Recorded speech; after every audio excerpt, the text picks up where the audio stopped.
ගෙදර ඉඳගෙන මාසෙකට රුපියල් 50000ක් ලක්ෂයක් හමාරක් හම්බ කරමුද? හරිම ලේසි කරන්න තියෙන්නේ පොඩි වැඩයි. ඔයාලට පොඩි ටාස්ක් එකක් දෙනවා. මේ ටාස්ක් එක කම්ප්ලීට් කරලා යවන්න විතරයි තියෙන්නේ. ඔයාලා මේ වැඩේ පටන් ගන්න රුපියල් 2,00,000ක් විතර දාන්න ඕනේ. ඊට පස්සේ 5,00,000ක් විතර එනවා. ඊට පස්සේ 7,00,000ක් විතර දැම්මම 10,00,000ක් එනවා. 12ක් දැම්මම 20,000ක් එනවා. ඔන්න ඔය වගේ ලස්සන කතන්දර කියලා අපිට ටෙලිග්‍රෑම් පණිවිඩ හරහා විවිධ පුද්ගලයෝ අපිව සම්බන්ධ කරගන්නවා. ඒගොල්ලෝ කියන අපි වැඩ කරන්නේ අහවල් ආයතන, අපි කොලොම්බියාවේ තමයි අපි ලියාපදිංචිලා තියෙන්නේ, අපි ඇමරිකාවේ මේ ආයතනයේ තියෙන, අපි ඒක නියෝජිතයෝ. ඔය වගේ කතන්දර ගොඩක් කියනවා.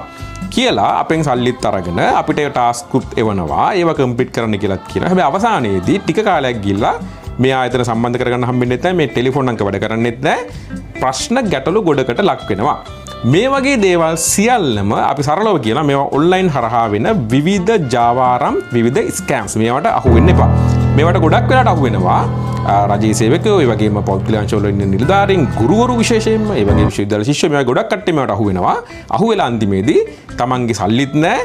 තමන් සමහරට මේ සල්ලි හොයාගන්නේ කොහෙන්ද? දුක් මහන්සියෙන් හම්බ කරගෙන තියෙන තමන්ගේ කනකරාබන් ටික උකස් වෙලා එහෙම නැත්නම් යාළුවන්ගෙන් ණය අරගෙන විවිධ ආයතන ණය අරගෙන අන්තිමේදී බරපතල ගැටලු කොටකට ඔයාලා ලක් වෙනවා. ඒක නිසා හොඳට කල්පනා කරලා බලන්න මේ වගේ ව්‍යාපාර ආයතන කියලා කවුරු හරි කෙනෙක් ඔයාලා සම්බන්ධ කරගන්නවා නම් හොයලා බලන්න මේ ආයතන කරන්නේ කවුද? ඒගොල්ලෝගේ ඔෆිස් කොහෙද තියෙන්නේ? ඒගොල්ලෝ ලෝකේ ලංකාවේ පිළිගත් ආයතනද? ඒ වගේ දේවල් හොයලා බලලා මේවට යන්න. එහෙම නැතුව තමන්ගේ මිතුරෙක් අඳුනලා දුන්න පමණින්ම මේවට අහු වෙන්න එපා.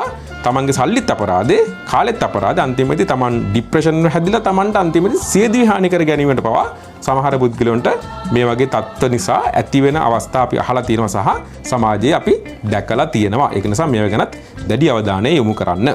මොකක් හරි භාණ්ඩයක් හොර භාණ්ඩයක් කියලා දැනම අපි ඒක ගන්නව නම්, අපි ඒක තියාගෙන ඉන්නව නම් ඒක වරදක්.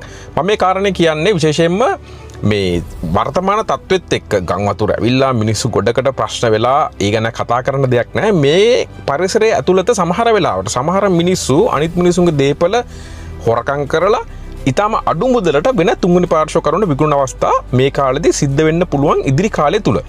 එහෙම අවස්ථාවලදී නොදන්න පුද්ගලයන්ගෙන් ඊටම අඩුවට ඒ වගේ භාණ්ඩ වල ගන්නව නම් ඔයාලට කවුරු හරි කෙනෙක් විකුණන්න උත්සාහ කරොත් කරුණාකරලා මේ දේවල් ගන්න හදන්න එපා. මොකද හේතුව ලංකා දන්නේ සංග්‍රහය 393 394 ඔන්න ඔය වගන්තියාස්ත්‍රය විශ්ල කරලා තියෙනවා. හොරබඩු ළඟ තබා ගත්තොත් ඒ වගේම ඒ භාණ්ඩ තමන් සන්තකේ තියාගෙන හිටියොත් ඒක වරදක් වෙනවා. අවුරුදු 3ක් දක්වා හිර යන්න පුළුවන්.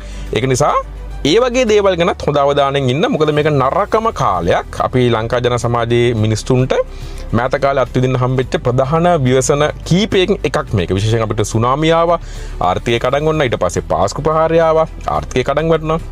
ඊට පස්සේ දැන් මේ ළඟ මේ කතන්දරේ. ඒක නිසා අපි හැමෝම දැඩි අවධානයකින් ඉන්න ඕනේ. අනවශ්‍ය නඩු හබ වලට පැටලෙන්න හදන්න එපා. ඒක නිසා තමයි මම මේ පුංචි දැනුවත් කිරීම අතරමඟදී මතක් වෙලා ඔයාලත් එක්ක මේ විදිහට බෙදාගත්තේ.